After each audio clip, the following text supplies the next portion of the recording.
할렐루야. 오늘도 이렇게 은혜의 자리에 나오신 우리 성도님들 환영합니다. 그리고 또 각자 있는 곳에서 또 집에서 영상을 통해서 예배를 드리신 우리 성도님들도 환영합니다.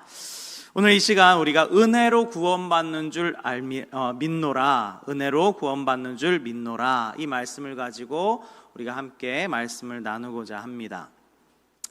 우리가 지내면서 사람들을 만날 때에 많은 사람들의 생각이 참 다르다라는 생각이 들어요. 똑같은 현상을 보면서도 남자냐 여자냐, 때론 나이가 많으냐 적으냐에 따라서 생각이 다르고, 뿐만 아니라 그 사람의 환경 수준, 잘 사느냐 못 사느냐, 아니면 그 사람의 생활 수준과 성장 배경이 어떠냐에 따라서 똑같은 것을 볼 때도 사람들이 다 생각이 다릅니다. 생각이 다르고 다양해요. 그래서 우리가 일상생활을 하면서 부딪히는 많은 문제들 중에 너는 틀렸어 라고 하는 말보다 너는 나랑 다르구나 라고 하는 말을 더 많이 쓰면 이해관계가 훨씬 좋습니다. 근데 우리는 항상 틀렸어 라는 말을 하게 되므로 다툼이 일어나고 분쟁이 일어나는 것 같아요. 근데 대부분의 많은 일들은요, 틀렸어 라고 할 만한 일이 많지 않아요. 나랑 생각이 다르구나, 너는 그렇게 생각했구나, 내 생각은 이런데, 그러면 우리가 그 생각을 한번 잘 조율해 볼까? 이렇게 접근하면 다툼이 적죠. 근데 보통 그러진 않습니다. 내가 맞아! 이렇게 이제 하는데, 자, 근데 우리가 틀렸어라고 말하는 것들 중에는 어떤 것들이 있냐면, 의사나 판사들에 대한 판사들이 판결하는 내용들에 대해서는 맞다 틀렸다를 명확하게 합니다. 때로는 의사가 수술을 할 때 그 수술을 하는 방법이나 어디 부위를 어떻게 진단하는 것에 대하여 맞다 틀리다 이렇게 이야기합니다. 특히 판사도 어떤 사람에 대하여 재판하거나 그 사람들에게 형벌을 줄 때 무엇이 맞고 무엇이 틀리다라는 것을 명확하게 합니다. 왜 그럴까요? 생명과 관련된 일이기 때문에 그래요. 중요성이 더 높다라는 거예요. 중요성이 더 높을수록 기준이 더 올라갑니다. 그래서 우리가 그냥 일반적인 생활일 때는 다르다라고 할 수 있는 것들이 이제는 재판장 앞이나 아니면 의사들 앞에서는 맞다 틀리다로 이렇게 판가름이 납니다. 자, 그런데 제일 중요한 거, 그러면 구원에 대해서는 어떻게 해야 될까요? 구원에 대해서는 그 무엇보다도 가장 선명해야 된다라는 거예요. 어떠한 판결이나 어떠한 기준보다도 가장 선명한 것이 바로 구원에 관련된 것이다라는 거예요. 그래서 저도 목사로서 옳고 그른 것을 올바르게 판단해 주지 못하면 교회는 제 기능을 하지 못합니다. 교회 안에서.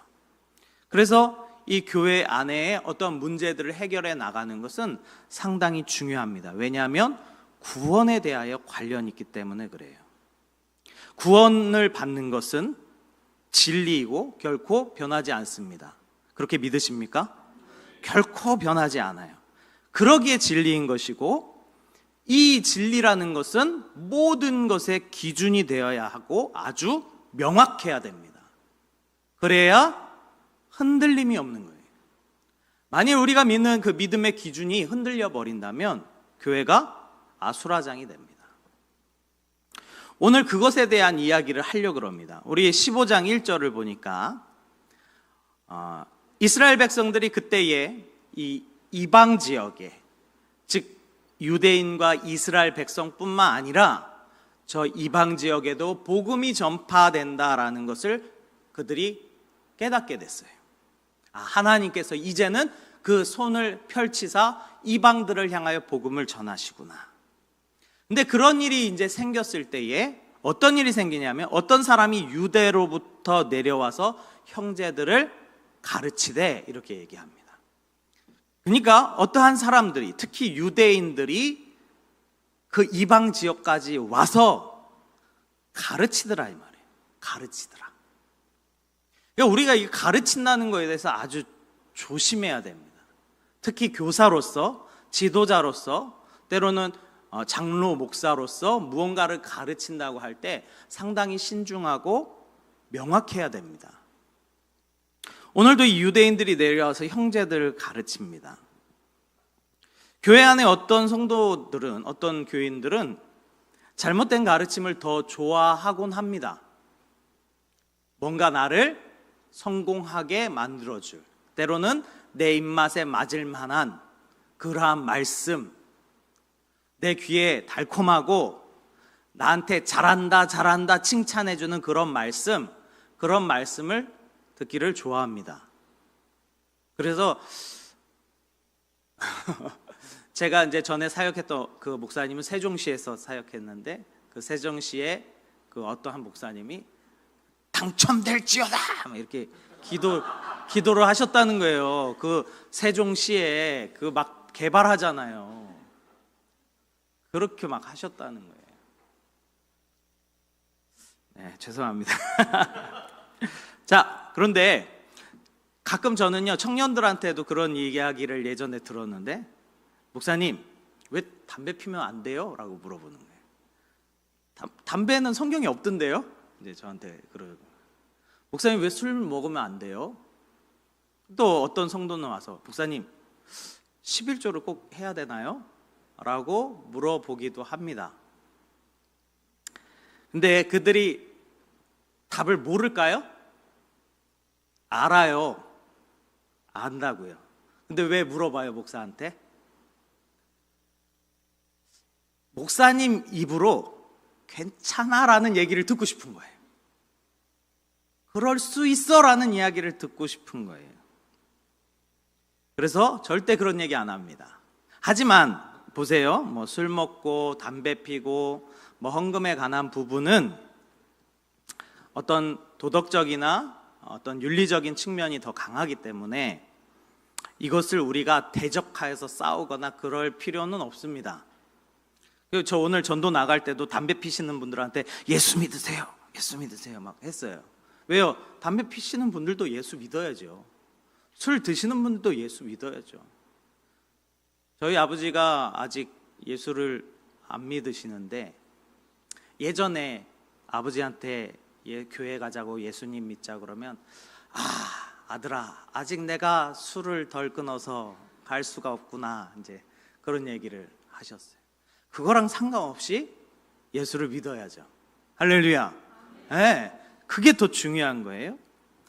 이처럼 뭐 도덕적인 측면이나 우리가 생활 윤리적인 측면은 이해할 수 있어요. 그런데 오늘 본문은 그거랑은 완전 다른 얘기예요. 어떤 얘기입니까? 이 형제들이 와서 가르쳐서 하는 이야기가 어떤 이야기예요? 구원에 관한 이야기예요. 구원에 관한 이야기예요. 우리 15장 1절 다시 한번 읽어볼까요? 같이 있습니다. 시작. 어떤 사람들이 유대로부터 내려와서 형제들을 가르치되 너희가 모세의 법대로 할례를 받지 아니하면 능히 구원을 받지 못하리라 하니.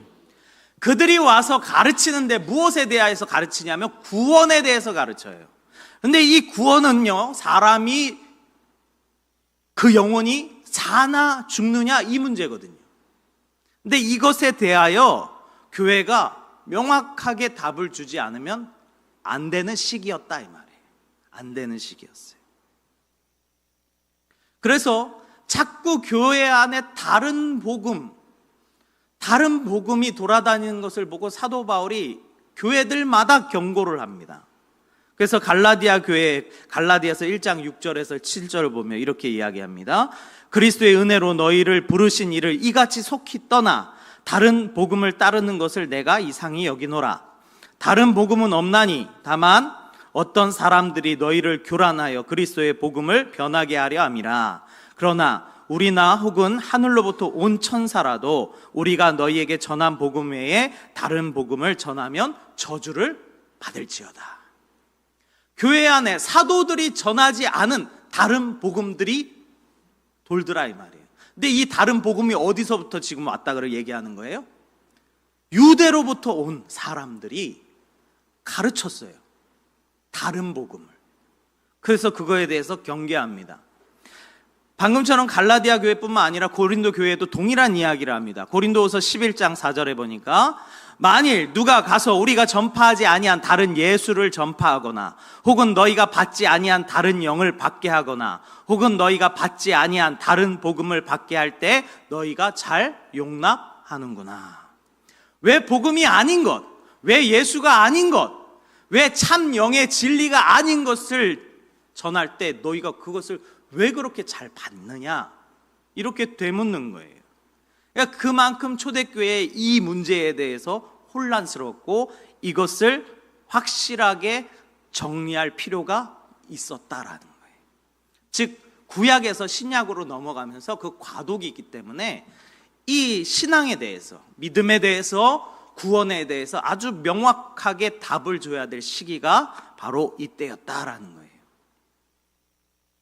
그래서 이들이 가르쳤던 다른 복음은 뭐냐면 너희가 모세의 법대로 할례를 받지 아니하면 능히 구원을 받지 못하리라. 이 다른 복음을 전한 거예요. 근데 이 사도 바울은 진짜 똑똑한 사람이거든요. 사도 바울이 이 이야기가 교회 안에 딱 도는 것을 보고 사도 바울이 그거에 대한 구분이 확 됐던 것 같아요. 이대로 하다가 잘못하다간 교회가 무너질 수도 있겠다 생각한 것 같아요. 이게 이제 구약과 신약이 서로 교차하는 시기니까 어떤 사람은 뭐 과도기니까 그럴 수 있지라고 생각할 수 있겠지만 사도 바울은 생각이 달랐어요. 이거 잘못 전하면 교회가 무너진다 생각한 거예요. 교회가 무너진다. 그래서 2절에 보니까요, 사도 바울이요 바나바와 함께 힘을 합쳐서 그들과 치열하게 변론하며 싸웁니다. 그래서 15장 2절에 보니까 바울 및 바나바와 그들 사이에 적지 아니한 다툼과 변론이 일어난지라 형제들이 이 문제에 대하여 바울과 바나바와 및 그 중에 몇 사람을 예루살렘에 있는 사도와 장로들에게 보내기로 작정하니라. 왜 그랬는가? 왜 다투었는가? 이것은 결코 물러날 수 없는 구원에 관한 부분이기 때문에 그래요. 이거 잘못 세워가면 교회 다 무너진다 생각한 거예요. 그래서 바울이 적지 않은 다툼을 했다 그래요. 이거 가지고 계속 변론한 거예요. 계속. 근데 이것이 그 안디옥 교회 자체적으로 해결이 안 됩니다. 그래서 이것을 어떻게 하느냐? 원래 복음의 원산지였던 이 예루살렘 교회로 이 문제를 보내게 됩니다. 지금 이 문제를 해결하지 않으면 교회가 분열되고 때로는 엄청난 위기에 처할 수 있기 때문에 이런 혼란스러운 상황에서 이것을 바로 세우려고 했다라는 거예요. 즉 어떻게 구원받느냐, 어떻게 구원받느냐, 이것에 대한 답을 그들이 모색하기 시작했다라는 거예요. 그래서 바울과 바나바와 또 예루살렘에 있는 몇 사람을 예루살렘에 있는 사도와 장로들에게 보내기로 작정합니다. 저는 이게 참 바람직한 모습이라고 생각하는데 권위에 맡기는 거예요. 즉 질서에 순종하는 모습이에요. 사도 바울이 나는 하나님께서 쓰시는 자야, 내가 기사와 이적과 능력이 내게서 얼마나 많이 나타나는 줄 아느냐라고 할 수 있어요. 그러나 그렇게 해결하지 않습니다. 하나님의 사람들이 많이 있는 그 예루살렘에서 해결해 주기를 바랬다 이 말이에요. 그 질서에 순응하기로 작정했다 이 말이에요. 자, 그래서 이 문제를 가지고 이제 예루살렘 이 성전으로 갑니다. 그리고 15장 6절에 보니까 사도와 장로들이 이 일을 의논하러 모여 15장 7절에 보니까 많은 변론이 있은 후에, 그러니까 누군가가 이게 맞아라고 찍어 누르는 게 아니라 다 믿음의 사람들이기 때문에 가장 합당한 결론에 도출하기 위해서 그 사람들이 기도했다 이 말이에요. 그 사람들이 하나님의 뜻을 구했다 이 말이에요. 그리고 끊임없이 서로 이야기를 합니다. 어디에 하나님의 뜻이 있는지 계속 살피고 서로 묻고 질문합니다. 이런 합리적인 방법을 통하여서 하나님의 사람들이 모였으니 하나님께서 이들 가운데 역사하실 거다라는 것을 믿고 결정하는 거예요. 그래서 교회도 총회가 있고 노회가 있고 또 교회 안에 당회가 있고, 이것이 그 안에 역사하시는 하나님이 계시다는 것을 믿고 가는 거예요. 교회도 마찬가지입니다. 자, 그래서 안디옥에서 일어난 구원 논쟁에 대하여, 즉 과연 예수를 믿기만 하면 구원을 받는 것이냐, 아니면 예수를 믿는 것만으로는 안 되고 반드시 할례도, 모세의 율법대로 할례도 받아야 구원을 받는 것이냐, 이것에 대한 변론을 또 예루살렘 교회에서 하기 시작합니다. 바리새파 출신 유대인들은 계속 주장하는 것이 너희가 모세의 법대로 할례를 받아야 구원을 받는다라고 이야기합니다. 그러나 바울과 바나바는 아니라 오직 예수 그리스도를 믿음으로 구원을 받는다 이야기합니다. 그래서 그 오랜 시간 서로 이야기하고 토론한 끝에 베드로가 일어나서 이제 이야기를 합니다. 형제들아, 여러분도 알다시피 얼마 전에 하나님께서 나를 이방 사람에게 보내어 나로 하여금 그들에게 복음을 증거하게 하시고 이방 지역에 복음이 전파되게 하신 것을 다 들은 것을 안다. 하나님께서 그들에게 우리에게 주신 동일한 성령을 주사 그들 가운데 역사하시는 것을 우리가 두 눈으로 보았다. 이렇게 이야기합니다. 즉 베드로가 원래 이 사건이 있기 전에 어디에 가서 복음을 증거합니까?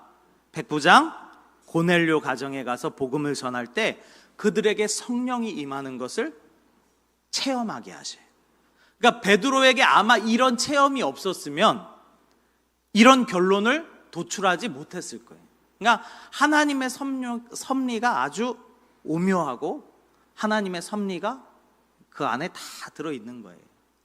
먼저 베드로로 그렇게 역사하게 하셔서 그가 이것에 대해서 이야기합니다. 구원은 할례로 받는 것이 아니라 오직 예수 그리스도를 믿음으로 받는 것이다. 즉 구원의 조건이 무엇이냐? 할례이냐 믿음이냐? 라고 했을 때 베드로는 믿음에 대해서 손을 들었다 이 말이에요. 할례가 무엇입니까? 할례는 하나님의 백성이다라는 표징이에요. 이 할례는 처음에 어디서 나오냐면 아브라함에게 나옵니다. 창세기에 보면, 창세기 17장에 보면 하나님께서 아브라함을 만나시는 장면이 나오는데 하나님께서 아브라함과 언약을 맺으시면서 하시는 이야기가 너는 내 언약을 지키고 내 후손도 대대로 지키라. 너희 중에는 다 할례를 받으라. 이것이 나와 너희와 너희 후손 사이에 지킬 언약이니라. 너희의 표피를 다 베어라. 이것이 너와 나의 언약의 표징이니라. 자, 그러면 여기서 우리가 알아야 될 게 아브라함이 할례를 받아서 언약을 맺은 겁니까? 아니면 언약을 맺었기 때문에 할례를 받은 겁니까? 언약을 맺었기 때문에 할례를 받은 거예요. 그러니까 할례는 일종의 증표다 이 말이에요. 오늘날 말하면 우리가 예수를 믿겠다라고 작정하고 결단하면 우리 오늘날 무엇을 받습니까? 세례를 받아요. 근데 반대로 세례 받으면 다 구원받습니까? 그건 아니에요. 그건 아니다 이 말이에요. 근데 지금 이 유대인들이 뭐라고 말하냐면 할례를 받아야 구원받는다 이야기하고 있어요. 꼭 그러냐? 아니에요. 순서가 바뀌었어요. 순서가 바뀌었어요. 그래서 이 순서가 아주 중요합니다. 이 아브라함은 하나님이 언약을 맺었기 때문에 할례를 하라고 하신 거예요. 그렇기 때문에 그 백성들도 아브라함이 맺은 언약이 그들에게 동일하게 전달되기 때문에 너희 후손은 다 할례를 받으라 라고 말씀하신 거예요. 할례가 먼저가 아니다 이 말이에요. 근데 그렇다면 왜 사도들과 바울과 초대교회는 왜 구원에 있어서 할례와 같은 행위를 이방 민족들에게 하지 않아도 된다, 아니 하면 안 된다, 오히려 왜 이렇게 배척을 했을까? 그것은 구원에 있어서 우리 행위의 공로가 조금도 있어서는 안 되기 때문에 그렇습니다. 구원에 있어서 우리의 행위가 우리의 공로가 조금도 있어서는 안 되기 때문에 그렇습니다. 왜 그런지 아십니까? 이게 잘못되면요, 그 예수님의 자리에 다른 게 들어가는 거예요. 예수님의 자리에 다른 게 들어간다, 이 말이에요. 내 공로, 내가 잘한 것, 내가 열심히 한 것, 이것이 그 자리를 차지할 수 있기 때문에 경계한다, 이 말이에요. 에베소서 2장 8절에 이렇게 말합니다. 너희는 그 은혜에 의하여 믿음으로 말미암아 구원을 받았으니 이는 너희에게 난 것이 아니요 하나님의 선물이라. 행위에서 난 것이 아니니 이는 누구든지 자랑하지 못하게 함이라. 누구든지 자랑하지 못하게 함이라. 즉 너희가 구원받고 하나님 백성 되고 예수를 믿게 되는 것은 너희의 공로가 하나도 없다, 이 말이에요. 너희 공로가 하나도 없다.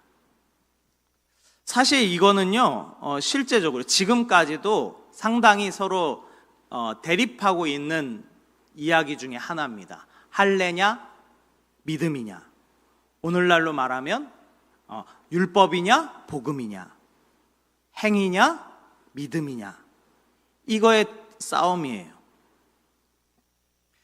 우리는 개혁교회입니다. 개혁교회고요. 개혁교회는 칼빈주의를 따릅니다. 칼빈주의는 무엇이냐면 이 칼빈이 종교개혁을 일으키면서 이 개신교죠. 개혁교회의 교리를 세웠는데 그 내용은 그렇습니다. 인간은 첫 번째 전적으로 타락했다. 그래서 결코 하나님을 스스로 찾을 수 없다. 그렇기 때문에 우리는 하나님께 갈 수 없고 누구만이? 하나님만이 우리를 택하실 수 있다라는 거예요. 그래서 하나님의 절대 주권을 이야기합니다. 하나님의 절대 주권. 그래서 하나님의 절대적인 주권에 의해서 우리가 택함 받았으니 그 은혜는 우리가 결코 저항할 수 없고 그 구원받을 백성은 하나님께서 끝까지 견인하여 구원의 길로 인도하신다. 이것이 칼빈주의입니다. 그 첫 번째 조건이 인간은 죄인이라는 거예요.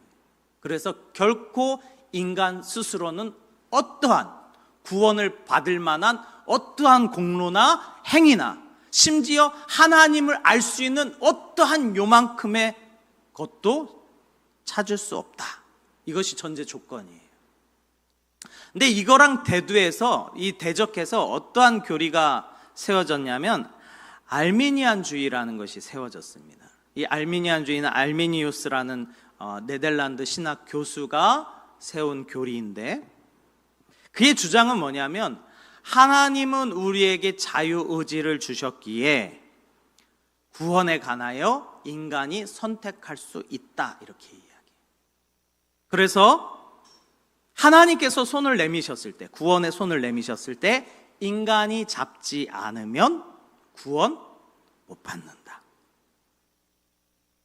근데 우리가 일상생활 살아갈 때는 그런 것 같아요. 하나님께서 손을 내밀었을 때, 어떤 복음의 전달이 그에게 주어졌을 때, 나 저 예수 안 믿어요. 그러면 마치 그가 구원 못 받는 것처럼 보여요. 근데요, 이게 어떤 문제가 생기냐면, 보세요. 하나님께서는 분명히 구원의 손을 펼치셨어요. 근데 내가 거부를 해요. 그럼 내가 구원을 못 받아요. 그러면 구원을 받고 못 받는 그 주체가 누구예요? 누구에 의해서 결정된다는 거예요? 나에 의해서 결정된다.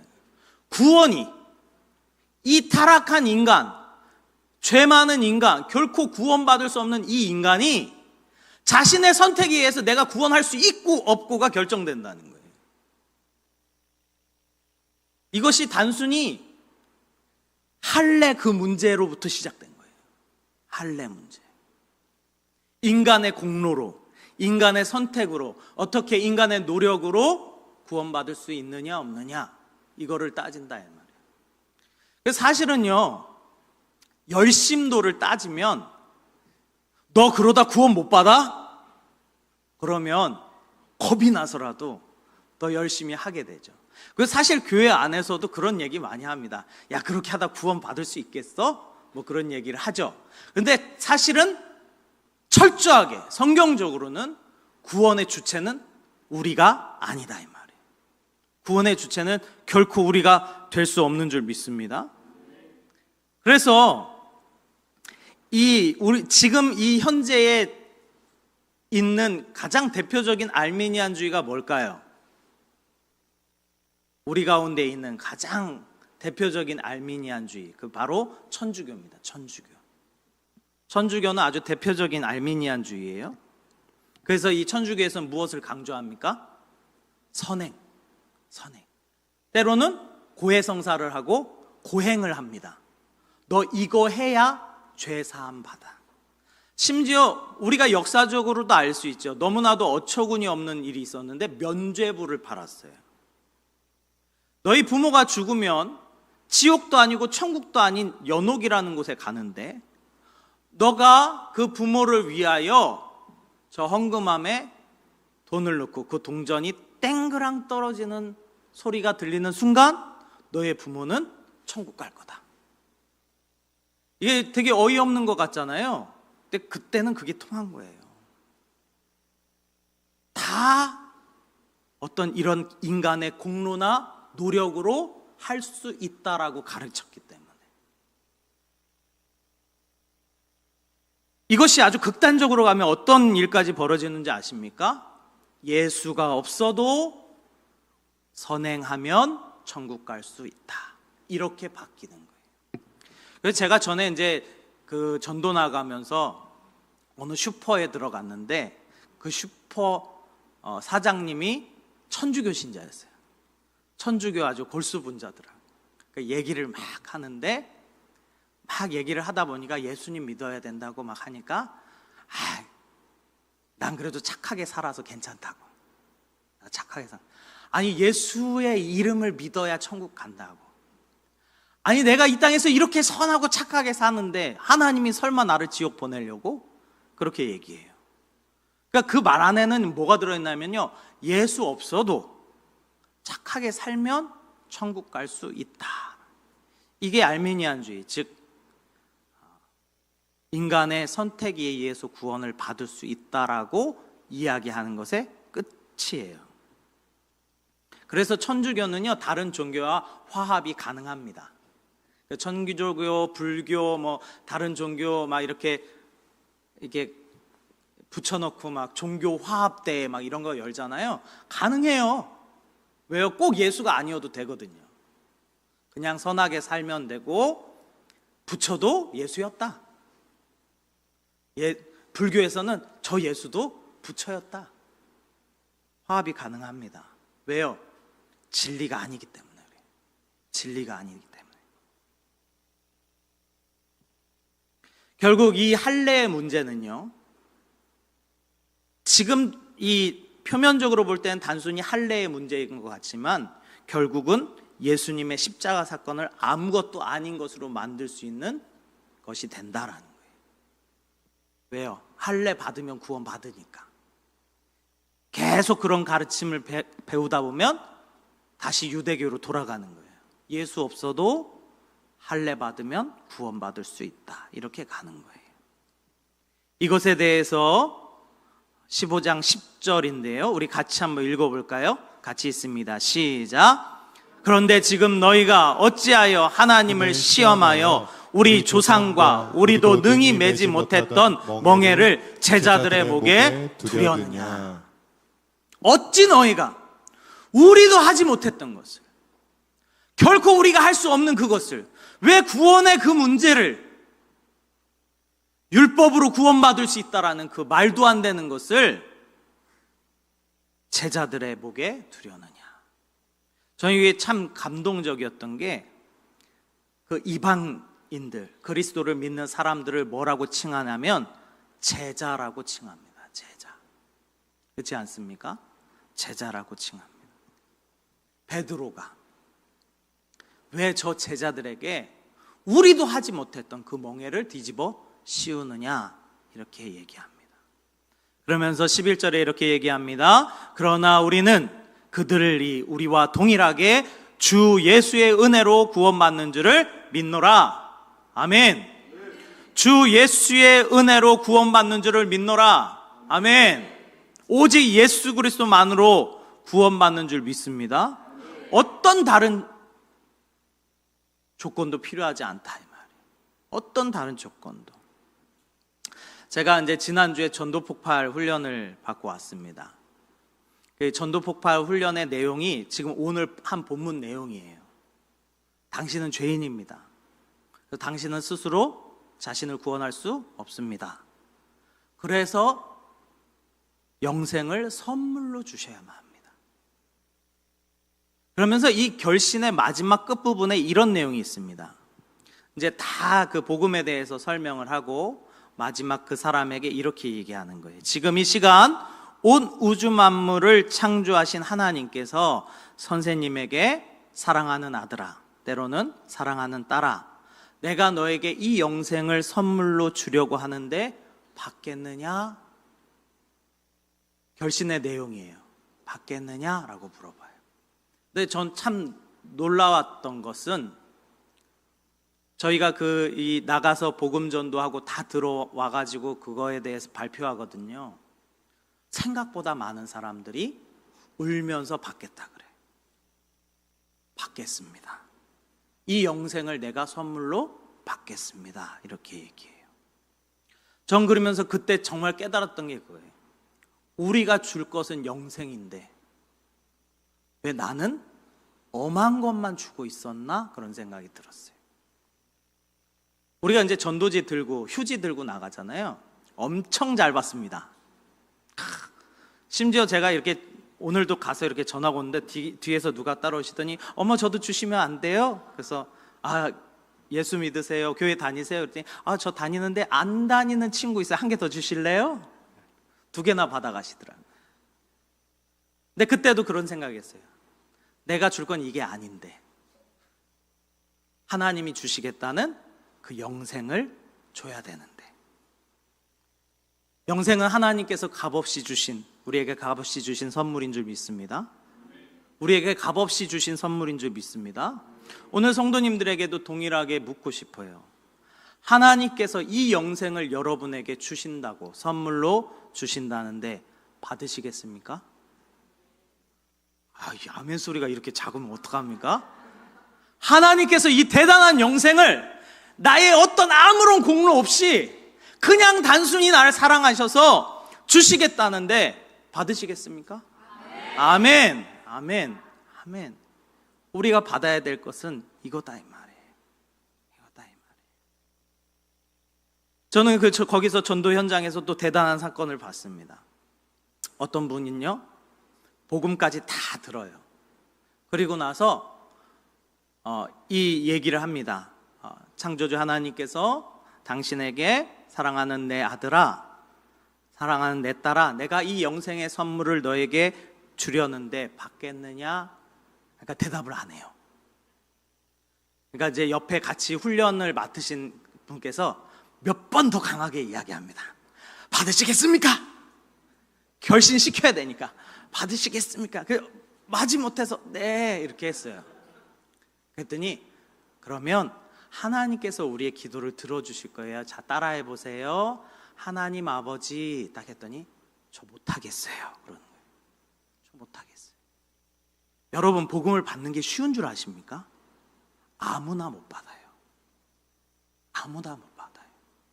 물론 그 영혼이 아직 때가 안 돼서 그럴 수도 있어요. 그런데 이 구원은요, 영생은요, 아무나 받는 게 아니다 이 말이에요. 그러니까 여러분이 오늘 이 자리에 앉아 계신 것이 얼마나 큰 축복인 줄 아십니까? 정말 큰 축복이다 이 말이에요.